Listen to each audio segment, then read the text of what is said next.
1월 7일 새벽 기도회를 시작하겠습니다. 사도신경으로 신앙 고백드립니다. 나는 전능하신 아버지 하나님, 천지의 창조주를 믿습니다. 나는 그의 유일하신 아들, 우리 주 예수 그리스도를 믿습니다.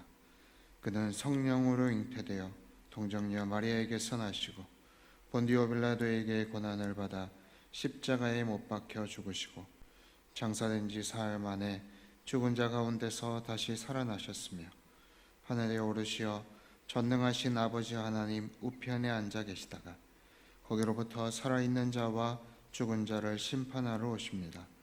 나는 성령을 믿으며 거룩한 공교회와 성도의 교제와 죄를 용서받는 것과 몸의 부활과 영생을 믿습니다. 아멘.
하나님께서 우리에게 주시는 말씀은 누가복음 3장 1절부터 14절까지 말씀입니다. 누가복음 3장 1절부터 14절까지 말씀을 저와 여러분이 한 절씩 교독하겠습니다. 디베레 황제가 통치한 지 15해 곧 본디오 빌라도가 유대의 총독으로 헤롯이 갈릴리의 분봉왕으로 그 동생 빌립이 이두레와 드라고니 지방의 분봉왕으로 루사니아가 아빌레네의 분봉왕으로 안나스야 가야바와 대제사장으로 있을 때에 하나님의 말씀이 빈들어서 사가랴의 아들 요한에게 임한지라. 요한이 요단강 부근 각 처에서 와서 죄사함을 받게 하는 회개의 세례를 전파하니 선지자 이사야의 책에 쓴 바 광야에서 외치는 자의 소리가 있어 이르되 너희는 주의 길을 준비하라. 그의 오실 길을 곧게 하라. 모든 골짜기가 메워지고 모든 산과 작은 산이 낮아지고 굽은 것이 곧아지고 험한 길이 평탄하여질 것이요 모든 육체가 하나님의 구원하심을 보리라 함과 같으니라. 요한이 세례받으러 나오는 무리에게 이르러 독사의 자식들아 누가 너희에게 일러 장차 올 진노를 피하라 하더냐.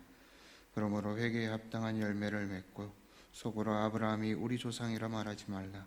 내가 너희에게 이르노니 하나님이 능히 이 돌들로도 아브라함의 자손이 되게 하시리라. 이미 도끼가 나무 뿌리에 놓였으니 좋은 열매 맺지 아니하는 나무마다 찍혀 불에 던져지리라.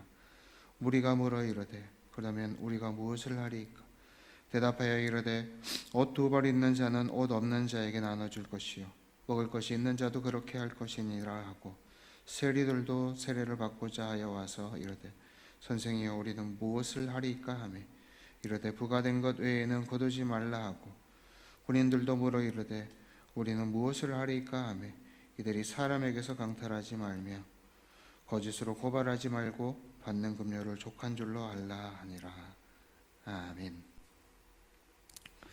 오늘 본문은 예수님의 오심을 준비하기 위해 보냄을 받은 세례 요한에 관한 말씀입니다. 본문 1절, 2절에 당시에 세상의 권세가 누구에게 있었는지를 잘 나타내어 주고 있습니다.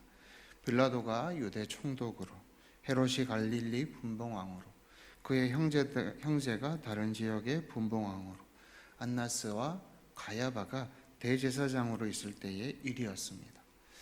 하지만 2절 말미에 하나님의 말씀이 세례 요한에게 임했다라고 하는 성경의 구절이 나옵니다. 이것은 세상이 사람이 세운 그 지도자 중심으로 이 세상이 흘러가는 것이 아니라 하나님의 계획과 뜻을 중심으로 흘러간다라는 것을 의미하는 것입니다. 우리의 생각엔 아무리 중요한 위치에 있는 사람이라고 할지라도 하나님의 뜻은 우리의 생각과 뜻보다 크시기에 우리는 늘 하나님의 뜻이 어디에 있는지 또 누구에게 있는지 잘 분별할 수 있어야 하겠습니다. 당시에 많은 지도자들이 있었지만 하나님의 말씀은 세례 요한에게 임했습니다. 오늘 본문에서 세례 요한은 과거 이사야의 예언을 이루며 나타나 그 사명을 감당하고 있습니다. 그런데 이사야서에서 말하는 세례 요한에 대한 표현이 참 신기합니다. 뭐라고 표현하고 있습니까? 세례 요한을 일컬어 광야에 외치는 자의 소리다라고 이야기하고 있습니다. 광야에서 외치는 자다라고 얘기하지 않고 광야에서 외치는 자의 소리다라고 표현을 하고 있습니다. 여러분, 소리의 특징이 무엇일까요? 소리는 형체가 없고 내용은 있죠. 내용은 있습니다. 전하고자 하는 내용, 전하고자 하는 메시지는 있지만 형체는 없는 것입니다. 즉 소리라고 하는 것은 내가 소리가 전달이 되면 그 사람에게 전하고자 하는 내용은 전달되지만 소리는 여러분 자체는 형체가 없는 거죠. 세례 요한의 삶이 이와 똑같다라는 것입니다. 세례 요한의 삶을 통해서 하나님의 뜻을, 하나님의 메시지를 듣는 이들에게 다 전하는 것이죠. 하지만 그곳에 세례 요한은 없는 것입니다. 전하고자 하는 메시지만 남는 것, 전하고자 하는 하나님의 뜻만 남게 하는 것, 이것이 바로 세례 요한의 삶이었다라는 것입니다. 소리된 세례 요한의 삶이었던 것이죠. 사실 우리 주변에 성경 인물을 가지고 이름을 지은 사람들이 많이 있습니다. 근데 주변에 보면 성경 인물로 이름을 지은 사람들 중에 요한이라는 이름은 꼭 있죠. 빠지지 않고 있습니다. 세례 요한처럼 살아가기를 바라는 마음으로 부모님들이 자녀들을 향해서 지어준 것입니다. 참 훌륭한 이름이고 참 훌륭한 삶이 아닐 수가 없습니다. 자신은 기억되지 않고 자기 자신은 남아있지 않지만 메시지이신 하나님은 전달하고 그 하나님은 남겨두는 삶이 바로 세례 요한의 삶이다라는 것입니다. 요즘에 왼손이 하는 일을 오른손이 모르게 하는 게 아니라 오른손이 꼭 알게 하려고 사람들이 노력을 많이 하고 있습니다. 내가 뭔가를 하면 그것을 꼭 알려야 되는 것이죠. 하지만 하나님의 일을 감당하는 사람들은 내가 드러나지 않더라도 하나님이 드러나시면 그것으로 만족하고 그것으로 기쁨을 누리며 살아가는 인생입니다. 세례 요한은 자신이 이렇게 하나님께 쓰임을 받는다는 것이 참 기뻤을 것입니다. 그는 예수님이 오시게 되면 모든 골짜기가 메어지고 산과 언덕은 평평해지고 굽은 것은 곱게 되고 험한 길은 평탄해질 것이라고 믿고 있었습니다. 잘못된 것, 어그러진 것들이 다 회복될 것임을 믿고 있었던 것입니다. 그래서 그는 많은 사람들에게 회개를 선포하고 세례를 주었습니다. 사람들은 세례 요한의 가르침과 선포에 놀랐고 그를 따르고 그와 함께 동행하였습니다. 그러자 당시에 많은 사회 지도자 계층의 사람들과 종교 지도자들도 세례 요한에게 세례를 받으러 나왔습니다. 하지만 세례 요한은 의식으로만 세례를 받고자 했던 그들에게 세례가 중요한 것이 아니라 살아가는 삶에서의 회개와 그에 합당한 열매를 맺는 것이 더 중요한 것이다라고 전하였습니다. 가난한 사람들과 나누고 사회에 정해진 질서를 잘 지키며 살아가는 삶, 그것에서 벗어난 삶을 회개하고 돌이켜야 하는 것입니다. 삶으로 살아가는 것보다 당시에는 보여지는 것들이 더 중요한 시대였습니다. 어쩌면 지금의 우리의 시대도 마찬가지일 것입니다. 돈이 많은 사람들이 우대를 받고 지위나 돈이 없으면 천대를 받는 세상입니다. 하지만 하나님의 뜻과 방법은 세상의 기준에 있지 않습니다. 오히려 당시에 천대받고 소외받았던 사람들이 하나님의 부름을 받게 되었습니다.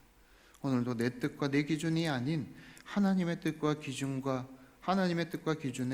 내 뜻이 얼마나 차이가 있는지 늘 돌아보고 내가 세상적인 기준으로만 살아가는 삶은 아닌지 돌아보면서 오늘 이 하루도 주님의 뜻에 더 가까이 나아가는 저와 여러분이 되시기를 주님의 이름으로 축복합니다. 함께 기도하겠습니다. 사랑하는 아버지 하나님, 나는 없고 예수만 드러나는 삶, 나는 없고 하나님만 드러나는 삶, 세례 요한이 예수님만 드러내는 삶을 살았듯이 우리는 없고 하나님만 드러내는 삶을 살아갈 수 있도록 인도하여 주시옵소서.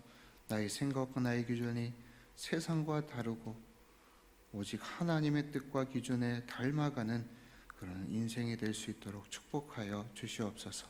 예수님의 이름으로 기도하옵나이다. 아멘. 하늘에 계신 우리 아버지, 아버지의 이름을 거룩하게 하시며 아버지의 나라가 오게 하시며 아버지의 뜻이 하늘에서와 같이 땅에서도 이루어지게 하소서.